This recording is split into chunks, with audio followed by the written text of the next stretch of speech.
아멘이십니까? 아멘. 자, 누구나 위로를 받고 싶습니다.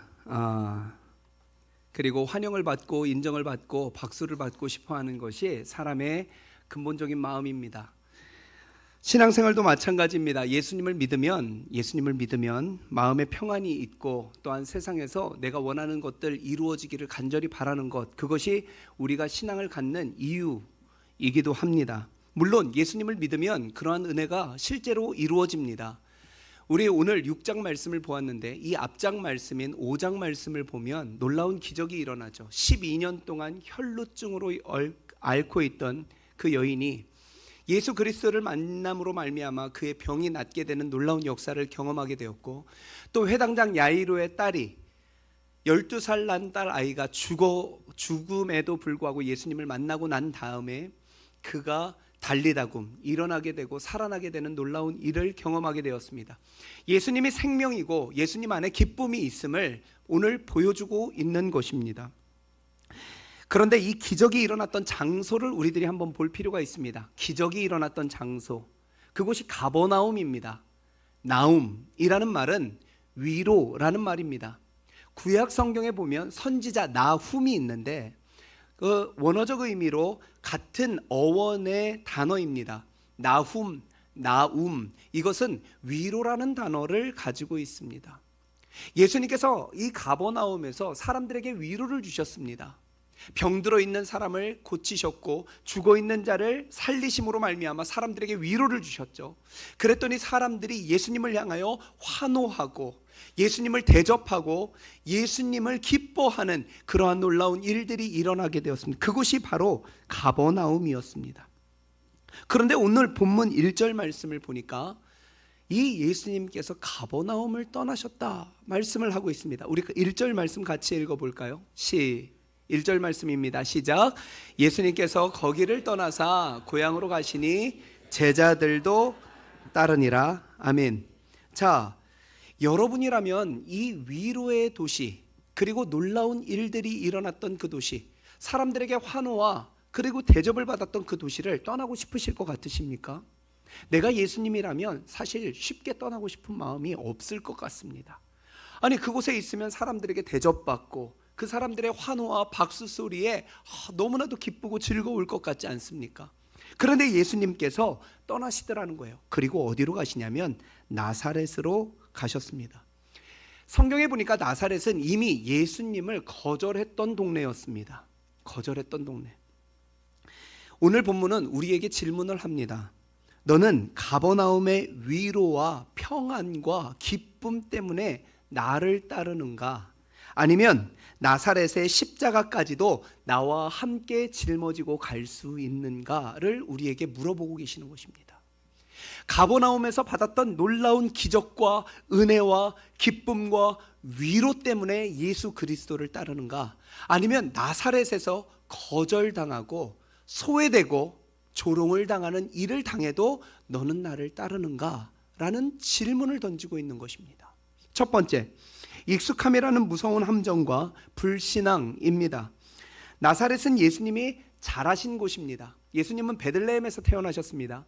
베들레헴에서 태어나신 후에 헤롯 왕이 이 예수님을 잡아 죽이려고 하니까 그 부모가 예수님을 데리고 애굽으로 내려갔고, 애굽에서 그 헤롯 왕이 그 포악이 잠잠해지기까지 있다가 다시금 가나안 땅으로 돌아와서 살았던 곳이 바로 나사렛이었습니다.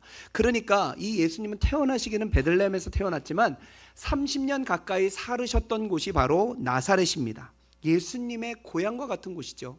그런데 마가복음 3장 말씀을 보면 예전에 목사님이래요. 예전에 예수님이 공생애를 시작하시면서 하나님의 거룩한 사역을 시작하시면서 첫 번째로 나사렛에 가신 적이 있습니다. 그런데 그곳에서 아픈 기억이 있었어요. 제가 저번에 마가복음 3장 설교를 할 때 설교를 했었는데 여러분들 기억하실지 모르겠습니다. 고향 사람들이 예수님을 향하여 미쳤다고 이야기를 합니다. 이 사람이 정신이 나갔다, 미쳤다, 돌았다, 막 이렇게 이야기를 하는 거예요. 그랬더니 예수님의 가족들이 예수님께 찾아와 가지고 예수야, 이제 그만하면 됐다. 우리와 같이 집에 가자. 왜 사람들에게 미쳤다는 소리를 듣냐?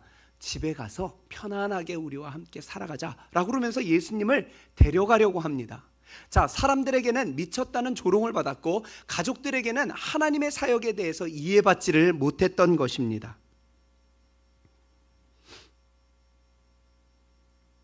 그런데 그런 곳에 예수님께서 다시 한번 가시더라는 거예요. 두 번째 가셨습니다. 안식일이 되었습니다. 예수님이 회당에 가셔서 많은 사람들 앞에서 말씀을 전하십니다. 그런데 그 말씀이 얼마나 능력이 있었는지 많은 사람들이 놀랐습니다. 그런데 놀란 것이 예수님의 말씀이 능력이 있어서 놀란 것보다 의아해서 놀란 것입니다. 내가 저 예수라는 사람을 잘 아는데 이 사람이 어디서 저렇게 유려한 말을 배워온 것이지, 저렇게 화려하고 꽤 괜찮은 내용들을 사람들에게 전하는 것일까? 어디에서 배워온 거야? 저 사람이 못 배웠다는 걸 내가 너무나도 잘 알고 있는데 저렇게 이야기를 하는 건 어디에서 분명히 꽤 괜찮은 사람에게 배웠을 거야 라고 하며 의구심을 가지고 의아해하며 놀라게 되었습니다. 그 놀라게 된 것에 정점이 3절 말씀입니다. 우리 3절 말씀 같이 한번 읽어보겠습니다. 시작. 이 사람이 마리아의 아들 목수가 아니냐? 야고보와 요셉과 유다와 시몬의 형제가 아니냐? 함께 있지 아니하냐고 예수님을 배척한지라. 자, 이 사람에 대해서 뭐라고 하냐면 이 사람이 마리아의 아들이 아니냐, 그리고 목수가 아니냐라고 이야기를 합니다. 자, 그런데 그때 당시에 유대 사회에는 통상적으로 그 사람의 이름을 이야기를 할 때 누구의 이름을 붙이냐면 아버지의 이름을 붙입니다. 아버지의 이름을 붙이는 것이 관례였어요. 그러면 이 예수님에 대해서 이야기를 할 때 마리아의 아들이 아니라 요셉의 아들이라고 이야기를 했어야 맞는 것입니다. 그런데 오늘 말씀을 보니까 마리아의 아들이라고 이야기를 해요. 이것은 무엇을 의미하냐면 예수님의 출생에 대한 비하를 의미하는 것입니다. 예수님의 출생, 내가 다 아는데 예수님의 태어남, 저 사람이 태어났다라는 건 별로 그렇게 좋은 일이 아니었어. 그 엄마인 마리아가 결혼하기도 전에 임신을 한 거였어. 막 그러면서 이야기들을 하게 되는 거예요. 요셉의 아들이 아니야, 마리아의 아들이야 라고 그러면서 예수님의 출생에 대해서 폄하하고 있는 것입니다.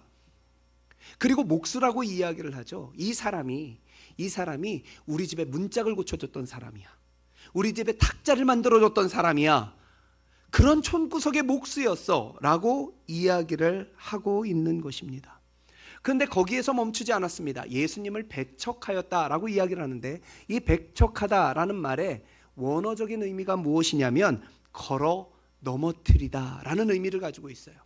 자, 예수님을 잡아 끌고 넘어뜨리려 하였다는 것입니다. 예수님을 단순히 거절하고 예수님을 받아들이지 않았던 수준 정도가 아니라 예수님을 걸어서 넘어뜨리고 예수님이 다시금 일어나지 못하게 만들고자 하는 것이 이 나사렛 사람들의 목적이더라는 것이에요. 나사렛의 비극은 잘 아는 것으로부터 시작했습니다. 자, 우리들 오랫동안 신앙생활을 하신 분들, 모태신앙이신 분들, 성경의 이야기를 잘 알고 있습니다. 설교를 할 때 내가 아는 이야기들이 자주 들려옵니다. 그리고 성경을 읽을 때에도 내가 알고 있는 이야기들을 읽어갈 때가 있습니다. 눈으로는 보고 있고 귀로는 듣고 있지만 우리가 잘 알고 있다라고 생각하며 그냥 쉽게 넘기기 쉽습니다. 그래서 저는 묵상하거나 말씀을 들을 때 우리 성도님들에게 낯설게 하라라고 말씀을 드립니다. 처음 보는 말씀과 같고 그리고 처음 들은 이야기와 같이 듣고 말씀을 보라고 이야기를 합니다. 왜 그러냐면 분명히 하나님께서 이 시간에 이 자리에서 여러분들에게 하고 싶으신 말씀이 있기 때문에 이 말씀을 들려주시는 것인데 우리가 잘 알고 있기 때문에 그 말씀을 소홀하게 듣거나 그 말씀을 흘려보내면 그 시간에 하나님께서 주시는 하나님의 뜻을 우리들과 발견하지 못하고 하나님의 뜻을 깨닫지 못하게 되더라는 것이죠. 그러니까 처음 듣는 이야기 같이 듣고 낯설게 하여 보면 우리가 그 시간에 하나님께서 우리에게 주시는 하나님의 말씀을 발견하게 될 것이다 라고 이야기를 합니다. 나사렛 사람들은 예수님을 너무 잘 알고 있다고 생각을 했습니다.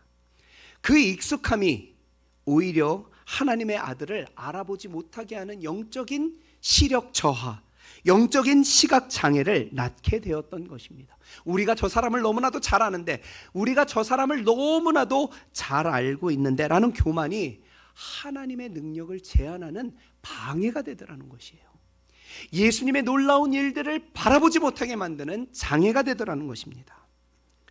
우리도 마찬가지입니다. 혹시 우리 안에 안다라는 익숙함이, 잘 알고 있다라는 교만이 믿는다라는 생명력 대신에 우리 안에서 작동하고 있지는 않는가? 우리를 돌아보아야 합니다. 내가 오랫동안 들어왔던 말씀이고 내가 잘 알고 있던 이 말씀이야 라는 그러한 익숙함이 나로 하여금 하나님의 말씀을 듣지 못하게 만들고 하나님의 능력을 체험하지 못하게 만드는 제한이 되는 불신앙으로 내 안에서 작동하고 있는지를 생각해 보아야 합니다. 말씀은 익숙한데 감격이 없고, 예배는 드리고 있는데 기대가 없고, 기도는 하고 있는데 하나님을 만나고 있지 못하다면 우리 안에 익숙함으로 말미암아 하나님 앞으로 더욱더 가까이 나아가지 못하고 있는 것일 수 있습니다. 나사렛 사람들과 다를 바 없더라는 것입니다. 제가 저희 집에서 별명이 있습니다. 잘 안다충입니다. 잘 안다충. 자, 충자를 뒤에 붙인다는 것, 이 충자는 벌레 충자죠. 벌레 충자. 그런데 뭔가 그 습관이 배어져 있고 뭔가 그 나타나는 그러한 습성으로 인해 가지고 그 사람을 좀 비하하는 표현이 바로 뭐뭐충이다라고 이야기를 해요. 그래가지고 설명충이다 그러면은 막 뭔가를 막 계속 설명하려고 그러는, 우리 집안에 그런 분들 한 분씩 계시잖아요. 뭔가 설명하려고 그러는 막 설명충들이 급발진 충이다 그러면은요, 성격이 급해가지고 막 무슨 일이든 막 어떻게든 막 해야 되는. 그런데 저는 뭐라고요? 잘 안다충이에요. 잘 안다충. 잘 안다충. 자, 무엇이든 잘 안다는 거예요.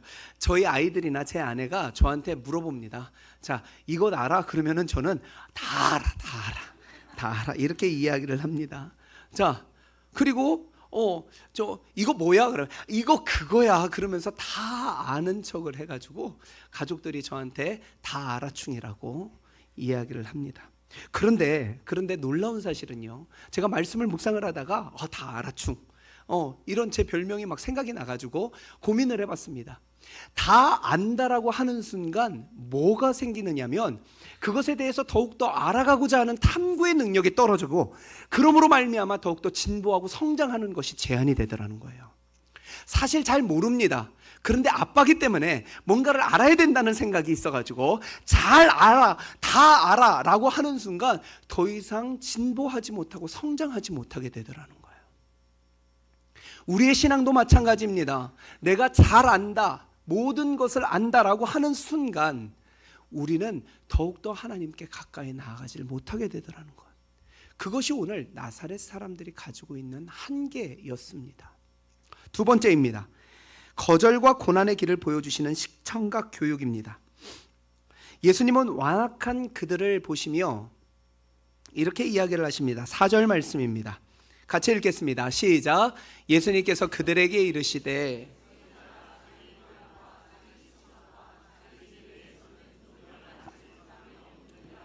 자, 이것은 예수님께서 완악한 그들의 반응을 보시며 탄식하시는 정도의 수준이 아니었습니다. 곁에 있는 제자들에게 보여주시고자 하시는 강력한 시청각 교육이더라는 것이에요. 예수님은 나사렛에서 배척받을 것을 이미 알고 계셨습니다. 그러면서 나사렛에 오신 겁니다. 이미 한 번 이 나사렛에서 배척당하고 거절당했다는 것을 예수님은 경험을 하셨어요. 그러니 다시 한번 가서도 똑같이 거절당할 것이라는 것을 알고 계셨습니다. 그럼에도 불구하고 그때는 혼자 가셨는데 이제는 제자들을 데리고서는 가십니다. 왜 제자들을 데리고 거절당할 줄 알면서 나사렛에 가셨을까? 제자들의 환상을 깨기 위함입니다. 자, 5장 말씀해 보십시오. 그 나사렛에 도착하기 바로 전에 이 5장 말씀에서 예수님은 놀라운 기적을 행하십니다. 그리고 많은 사람들에게 환호와 칭찬과 박수를 받으십니다. 그래서 제자들의 마음 가운데서는 예수님을 믿는다는 것은 마치 이런 것과 같은 것일 거야 라는 착각을 갖게 되었던 것입니다.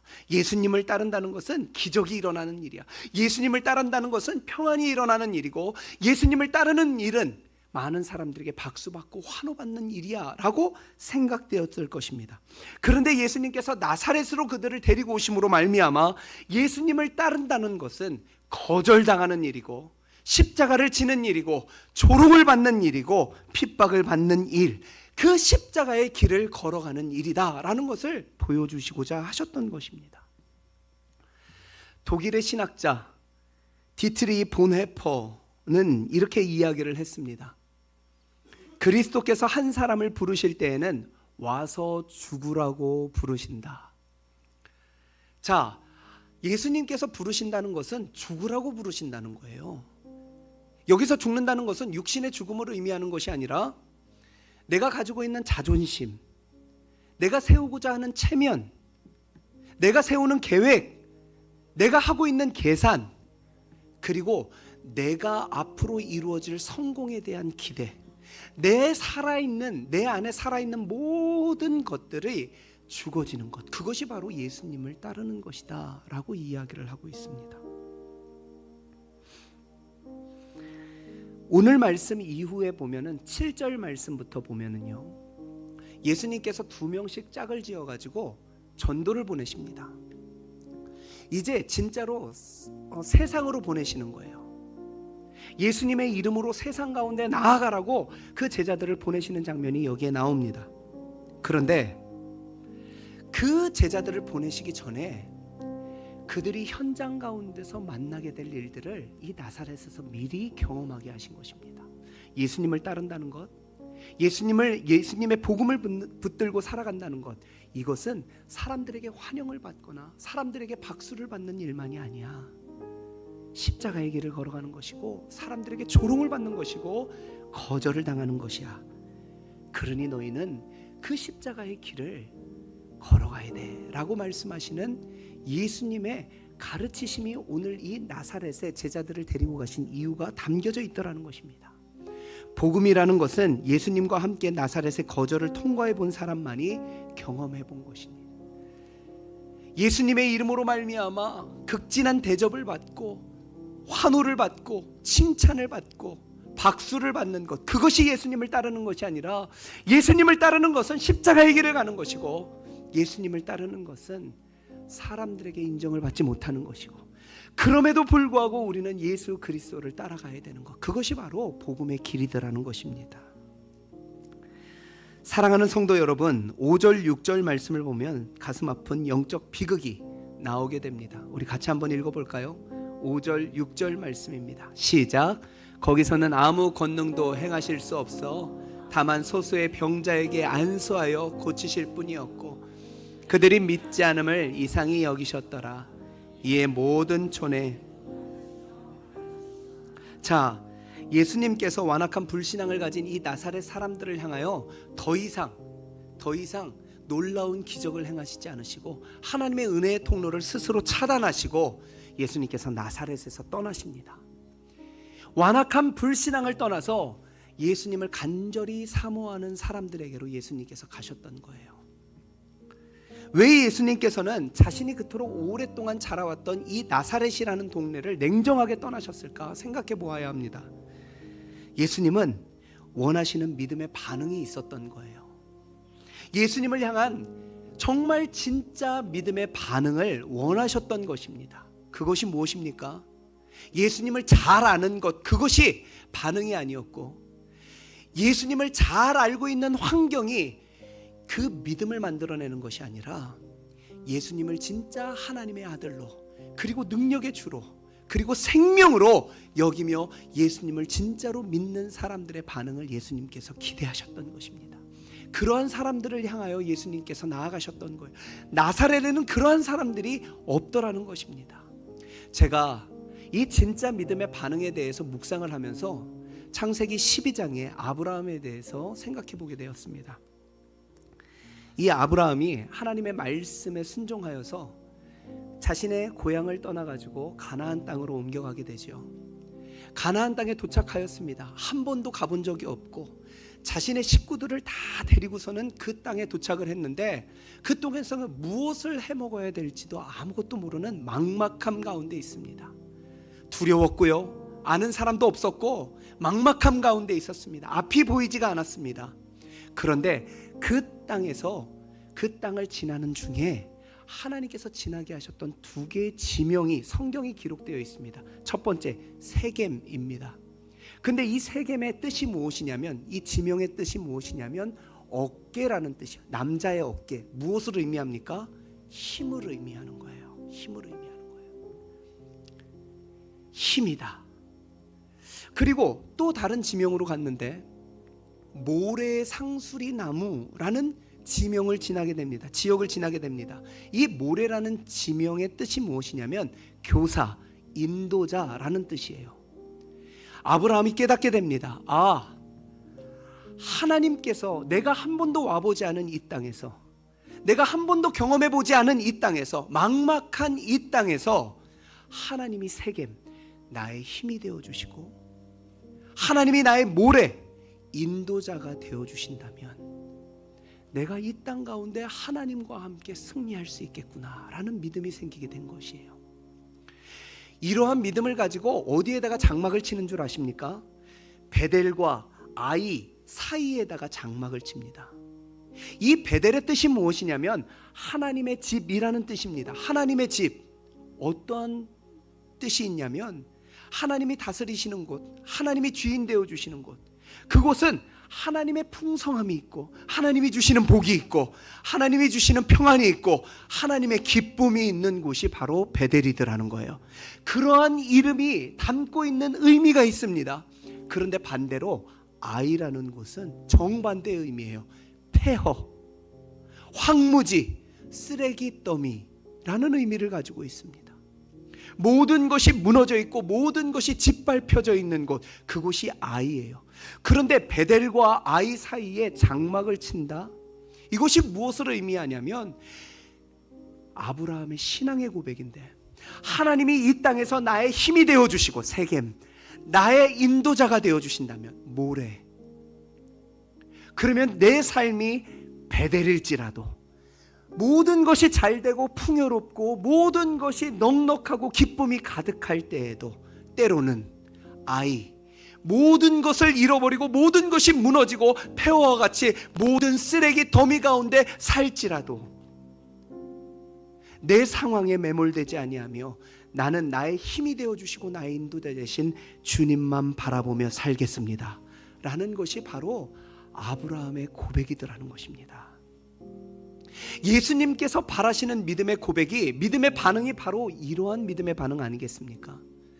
예수님께서 나의 생명, 나의 힘, 나의 인도자, 나의 능력이 되심을 믿으며 살아간다면 우리는 내 삶이 가버나움과 같이 위로와 은혜와 기쁨과 기적과 놀라운 일들이 일어나는 일만을 기대하는 것이 아니라 내 삶이 때로는 나사렛과 같이 거절을 당하고 모든 것이 황폐해지고 모든 것이 무너진다 할지라도 내가 예수님만 믿고 따라가겠습니다. 이것이 우리의 믿음의 고백이 되어야 될 줄 믿습니다.